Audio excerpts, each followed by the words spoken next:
The scent of honeysuckle usually brings a wave of nostalgia, a sweet memory of childhood summers, but on that crisp October afternoon, as I drove home, the honeysuckle seemed to mock me, its sweetness a stark contrast to the bitter truth that was about to shatter my world.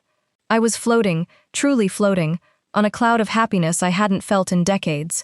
Just 20 minutes earlier, I'd walked out of Mr. Henderson's office, the estate attorney, clutching a manila folder to my chest, as if it contained the secrets to eternal youth. And in a way, it did. It held the key to a future I'd long given up on. My brother, Arthur, had passed away a few months prior. He was a quiet man, a farmer, who never married or had children. We drifted apart over the years, a common story, but I always held a fondness for him. I knew he was comfortable, but I had no idea of the extent of his prosperity. Mr. Henderson, a man whose voice was as dry as parchment, had delivered the news with a solemnity that belied the monumental impact it had on my life. "Mrs. Albright," he'd said, peering over his thick, horn-rimmed glasses, "your brother, Arthur, has left you his entire estate. The 500-acre farm, the main farmhouse, all the arable land, and a bank account with a balance of $920,000. $920,000. At 67 years old, after a lifetime of scrimping, saving, and sacrificing, those words were a balm to my weary soul.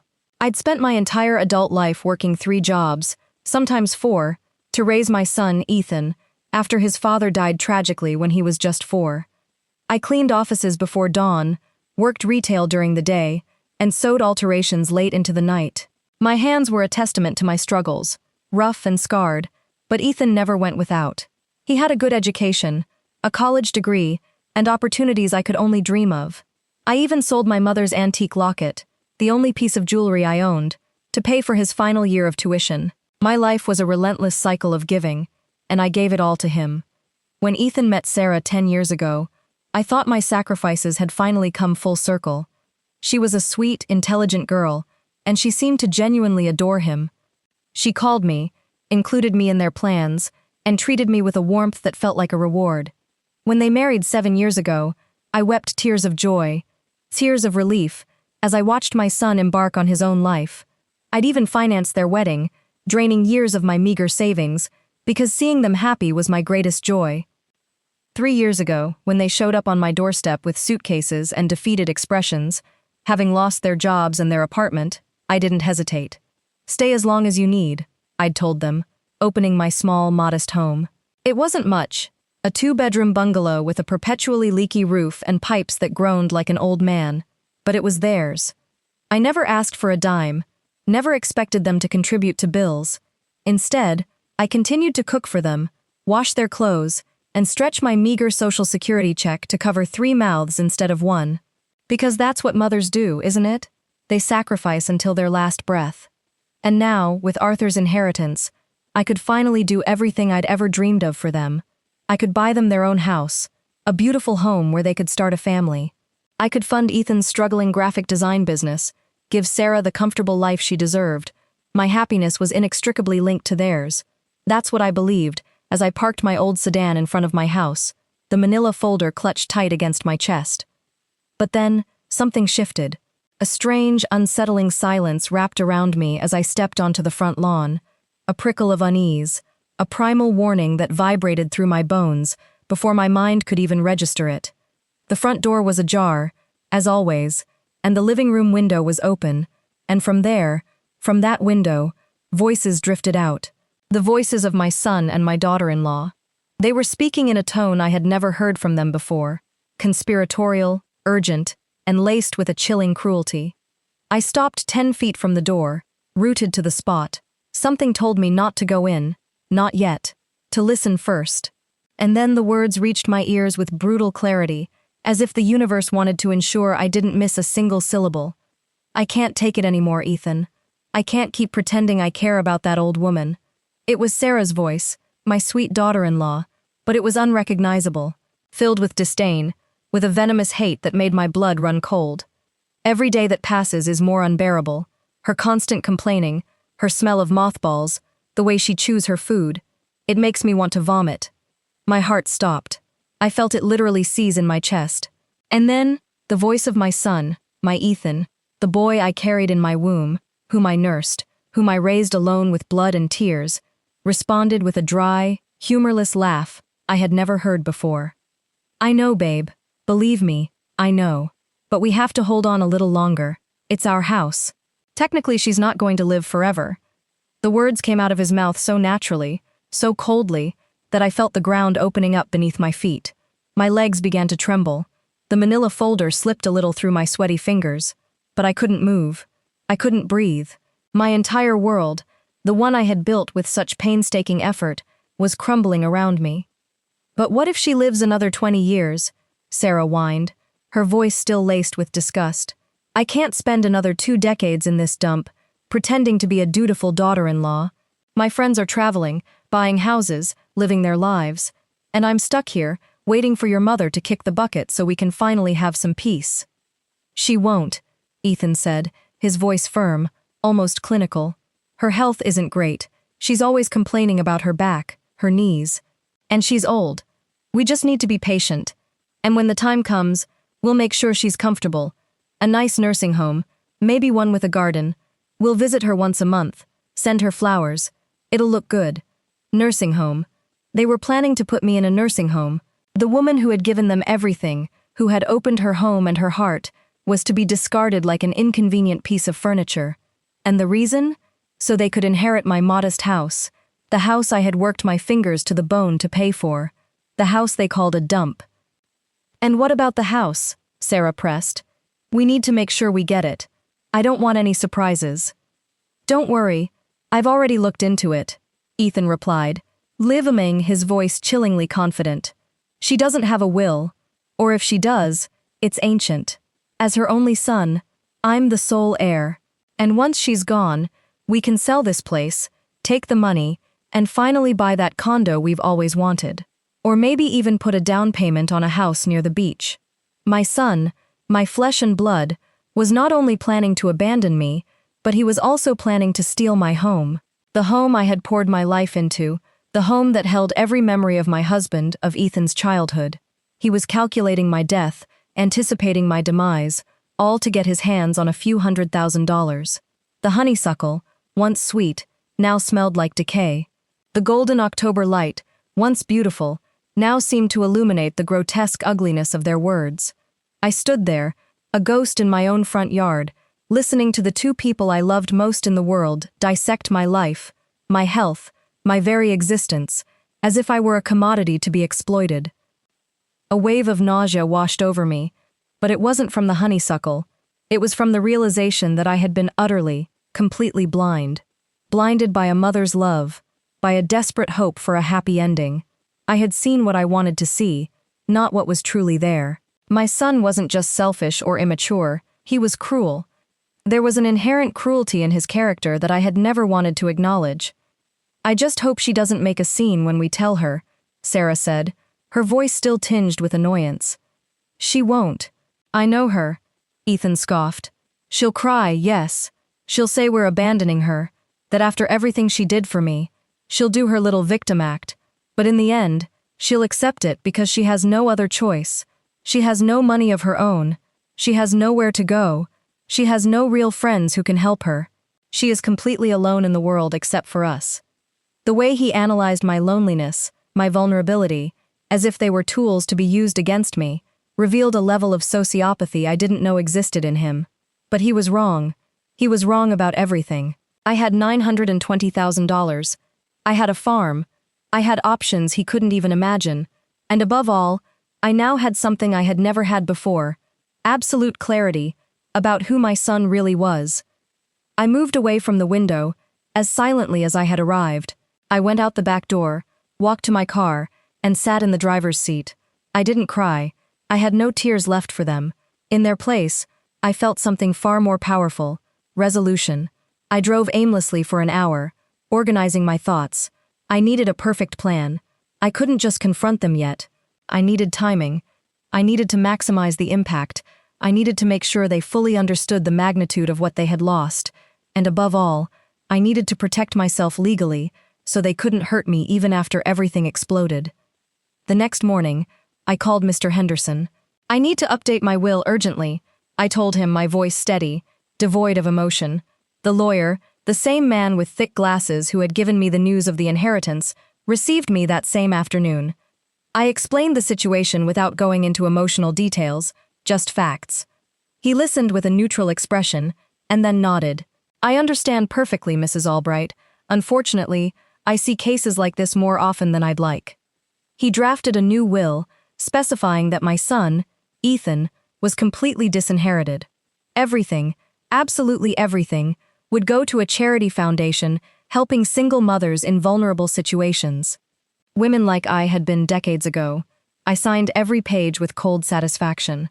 I also need you to prepare a legal document revoking any authority anyone else might try to obtain over my assets or medical decisions, I told him. The lawyer prepared the corresponding papers. Everything was certified, sealed, legal, and irrevocable. Is there anything else I can do for you? Mr. Henderson asked when we finished. Yes, I said, a faint smile touching my lips. I need you to recommend a good real estate agent. I'm going to sell my current house. His expression remained professional, but I saw a glint of approval in his eyes. He gave me 3 names of reliable agents. That night, I arrived home later than usual. Ethan and Sarah were eating dinner they had ordered for delivery because, of course, neither of them cooked. They looked at me with surprise when I entered. Mom, where were you? You had us worried, Ethan said, the lie coming out so fluidly. Worried? Surely they were worried I had died and ruined their plans to rob me while I was still breathing. I had some matters to resolve, son. Adult things. I said it with a sweet smile, but I emphasized the word adult as a subtle reminder that I was the owner of this house and my own life, even though they seemed to have forgotten. The following days were a masterpiece of strategic patience. Every morning I got up with a renewed purpose. While they slept in late, I was in contact with real estate agents, lawyers, and accountants. I organized every detail of my new life as if I were assembling a complex puzzle where every piece had to fit perfectly. I visited the farm I inherited from Arthur, that beautiful land 2 hours from the city, with a main farmhouse that needed repairs, but had incredible potential. I hired a manager to start working the land. I opened new bank accounts. I met with a financial advisor who almost fell off his chair when I told him the amount I needed to invest. Mrs. Albright, the advisor told me, a young man in a crisp gray suit, who treated me with a respect I hadn't received in my own home for years. With this amount and at your age, you can live very comfortably for the rest of your life without worries. We can create a diversified portfolio that generates passive monthly income of at least $4,000, maybe $5,000 if we're conservative.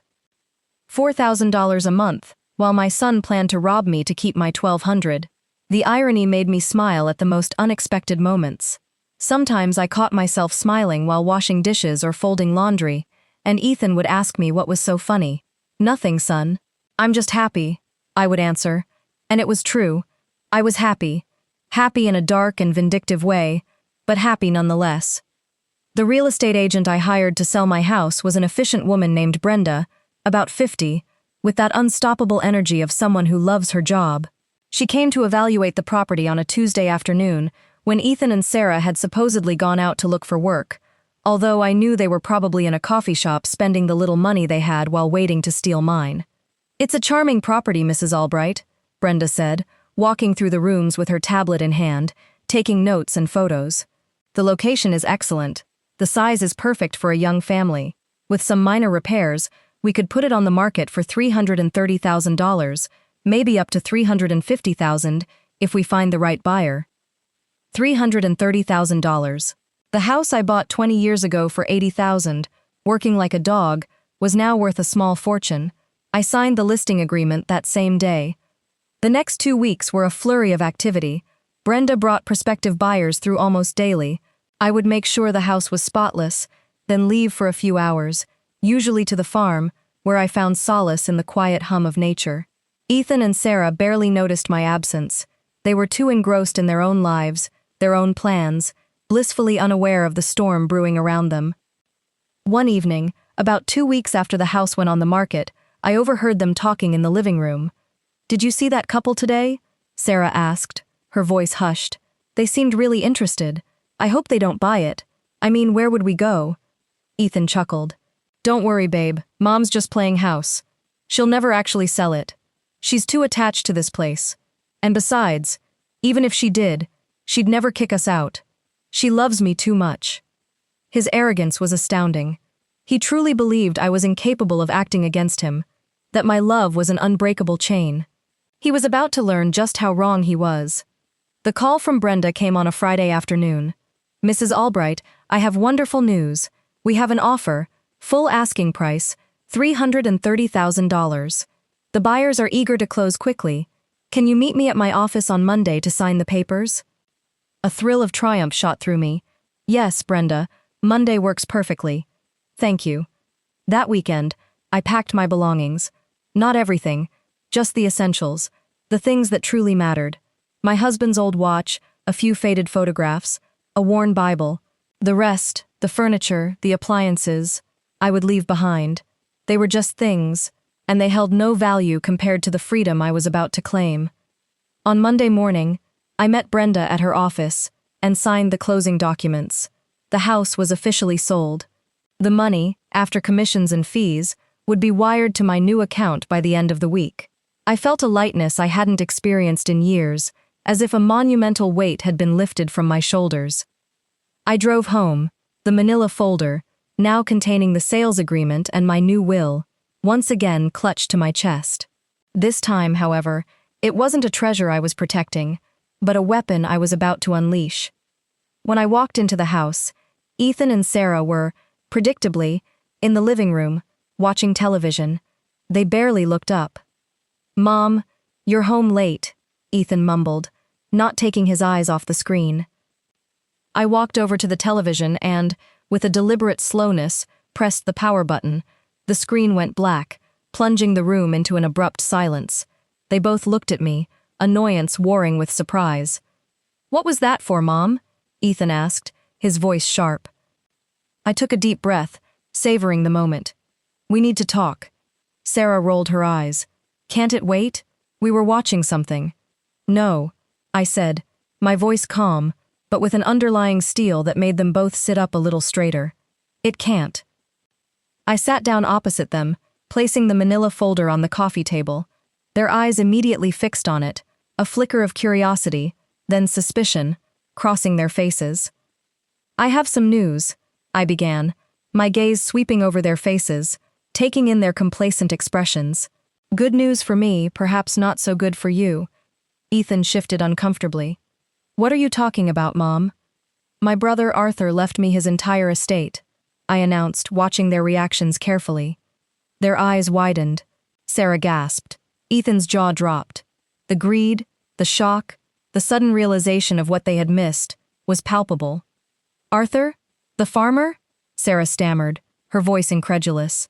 "He left you everything?" "Yes," I confirmed, a faint smile playing on my lips. "The 500-acre farm, the main farmhouse, all the arable land, and a bank account with $920,000. Silence. A stunned, suffocating silence. Their faces, usually so expressive in their disdain, were now blank with shock. $920,000? Ethan whispered, his voice barely audible. "Mom, that's incredible. Why didn't you tell us?" "Because I wanted to see what you would do," I replied, my voice losing its calm facade, a hint of the bitterness I had suppressed for weeks finally seeping through. I wanted to see if the people I loved, the people I had sacrificed everything for, would show even a shred of genuine concern for my happiness, or if they were just waiting for me to die so they could pick over my bones. Their faces flushed crimson. They exchanged a quick, panicked glance. "Mom, what are you saying?" Ethan stammered, trying to regain his composure. "I'm saying I heard you," I stated, my voice rising, the dam finally breaking. "I heard every word, every cruel, calculating word. I heard you, Sarah, call me an old woman and complain about my smell of mothballs. I heard you, Ethan, plan to put me in a nursing home and then steal my house. I heard you both discuss how long I had left to live, as if my life was nothing more than an inconvenience, a hurdle to overcome before you could claim your inheritance."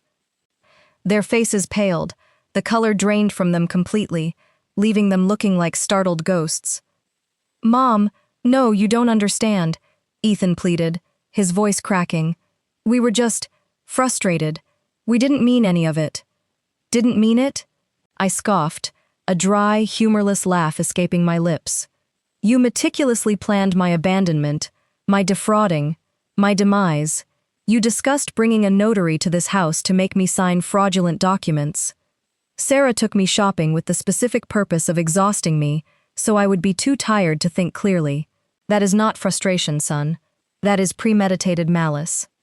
Sarah, who had been silent, her eyes wide with terror, finally spoke. Please, Eleanor, I know I was horrible. I know I don't deserve your forgiveness, but don't do this to us. We are family. Her voice was a desperate plea, a stark contrast to the venomous tone I'd heard from her just weeks before. She even reached out a hand, as if to touch my arm, but I recoiled slightly, a shiver of disgust running through me. Family.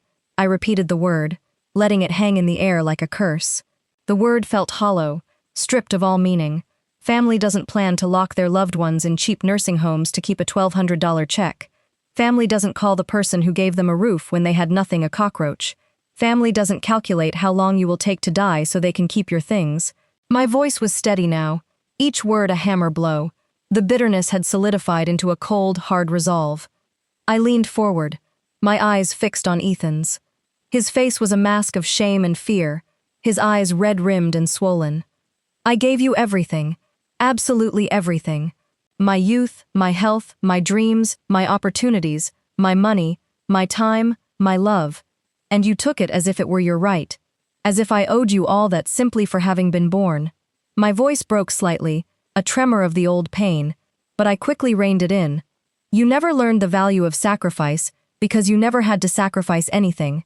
I gave you everything so easily that you thought that was how the world worked, that people simply give you things without even expecting respect in return. Ethan was crying openly now, tears streaming down his face, his shoulders shaking. I'm sorry, Mom. I'm so sorry. You're right about everything. I was a horrible son, a horrible human being, but give me a chance to fix it, please. Just one chance. He looked at me with an intensity I hadn't seen since he was a small boy, pleading for a toy. But this time, there was no innocent desire, only raw, desperate self-preservation. There is nothing to fix, I said, my voice final, definitive. It's already done. I picked up the manila folder and pulled out a document. The crisp paper rustled in the sudden silence. This house, the house you planned to steal from me, was sold 3 days ago. The closing of the sale is tomorrow at 10 o'clock in the morning for $330,000. The silence that followed was deafening. I could see their brains processing the information, calculating, panicking. Sarah's hand flew to her mouth, her eyes wide with a dawning horror. Ethan's sobs hitched, replaced by a choked gasp. 330,000? Sarah whispered, her voice barely a breath, doing the mental math of everything they had just lost. The dream of the condo, the beach house, the comfortable life they had so casually plotted, vanished in an instant. That's right, I confirmed, a grim satisfaction settling in my chest. And before you ask, no, you won't see a cent of that money either. I took another envelope out of my pocket and let it drop onto the coffee table with a soft thud. It was a stark white against the dark wood. This is a legal eviction notice. You have exactly 30 days, starting tomorrow, to remove all your belongings and find another place to live. Ethan stared at the envelope as if it were a venomous snake. His face, already pale, turned a sickly shade of green. But we have nowhere to go. We have no money, he shouted, and the desperation in his voice was real, raw, and utterly devoid of the calculated cruelty I had heard just weeks before. It was the sound of a spoiled child finally facing the consequences of his actions. How interesting. I crossed my arms, leaning back slightly, observing them with a detached clinical interest. I didn't have money either when I was widowed at 30 with a 4-year-old child. And somehow I survived. I worked 3 simultaneous jobs. I slept 4 hours a night for years. I literally broke my back so you would have food, education, opportunities. And I did it alone, without complaining, without planning to betray anyone, without thinking about sticking my son in a nursing home when he became inconvenient. The words hung in the air, heavy with the weight of my past struggles, a stark contrast to their current predicament. Sarah, who had been frozen in shock, suddenly found her voice. But Eleanor, what about us? What about your grandson? You always said you wanted grandchildren. Her voice was shrill, desperate, grasping at any straw she could find. It was a pathetic attempt to manipulate me with the very dreams they had so casually dismissed. I met her gaze, my eyes unwavering. My dreams of grandchildren were tied to a son who valued family, who understood love and respect, not a son who saw me as a burden to be shed or a resource to be exploited. And as for you, Sarah, you made it clear what you thought of me. I have no desire to be a grandmother to children raised by someone who despises me. The sting of her words, the old woman, and mothballs, still resonated, a dull ache in my heart. But the pain was now tempered by a fierce resolve. Ethan, his face contorted in anguish, tried one last time. "Mom, please, we can change. We'll get jobs. We'll pay rent. We'll help around the house. Just don't throw us out. We're your family." He even tried to reach for my hand again, his fingers trembling. I pulled my hand back, a coldness settling over me that surprised even myself. "You had 3 years to change, Ethan. 3 years to show me an ounce of gratitude, a flicker of respect. Instead, you plotted my demise. You called this house a dump, and me an inconvenience. You don't get to claim family now, not when it's convenient, not when you're facing the consequences of your own choices." I stood up, the movement slow and deliberate, making sure they understood the finality of the gesture. The air in the room felt thick, charged with unspoken accusations and shattered illusions. Tomorrow, I sign the sale papers. The day after tomorrow, I move to my brother's farm. I've already hired workers to restore it. I've already spoken with the neighbors in the nearby town. I am going to live the rest of my life in peace, surrounded by nature, with enough money to never worry again. I am going to have the life I deserved decades ago. I turned around and began to climb the stairs to my room.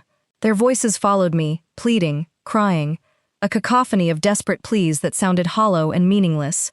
"Mom, don't do this," Ethan cried, his voice cracking. "Please, Eleanor," Sarah wailed, her voice thick with tears. But I didn't care anymore. The sounds were just noise, a distant echo of a life I was leaving behind. I reached my room and locked the door, the click of the latch a definitive punctuation mark on the conversation. The silence in my room was a welcome balm. I sat on the edge of my bed, the old springs groaning softly beneath me. The moonlight streamed through the window, painting the familiar room in shades of silver and shadow. I looked around at the worn furniture, the faded wallpaper, the small, familiar objects that had been the backdrop of my life for so long. There was no sadness, no regret, only a profound sense of liberation. I had given everything, and they had taken it for granted. Now I was taking back what was mine, my peace, my future, my self-respect. The next morning, I woke up at 6 o'clock, the first rays of dawn painting the sky in soft hues of pink and gold. I went down with my suitcase already packed, a small, sturdy bag containing the essentials, the truly meaningful items. The house was quiet. They were still asleep, exhausted from the night of crying and drama, their pleas and accusations having faded into the background of my determined mind. I walked through the living room, the scene of last night's confrontation, and felt nothing but a quiet resolve. The air still carried a faint scent of their takeout dinner, a mundane detail in the grand scheme of things. I left the house keys on the dining table, next to the eviction notice, which lay stark and official against the polished wood. Beside it, I placed a final note, written on a small piece of paper, my handwriting clear and firm. It simply said, "Learn to value people before you lose them." It wasn't a plea or an accusation, but a statement of fact, a lesson they would now have to learn the hard way. I walked out of that house for the last time, the front door closing softly behind me with a gentle click. The morning sun greeted me with a warmth I hadn't felt in years, a genuine warmth that seeped into my bones, chasing away the lingering chill of betrayal. I took a deep breath, filling my lungs with fresh, clean air, the honeysuckle scent now a distant, irrelevant memory. I got into my old sedan, the engine turning over with a familiar rumble. I drove toward my new life with a smile on my lips, a smile of freedom, of justice, of rebirth. At 67 years old, for the first time in my existence, I was going to live for myself, and it felt glorious. The road ahead was open, stretching out under the vast, clear sky, promising new beginnings and a peace I had earned, finally, for myself. This story is a work of fiction. Any resemblance to real people, events, or places is purely coincidental.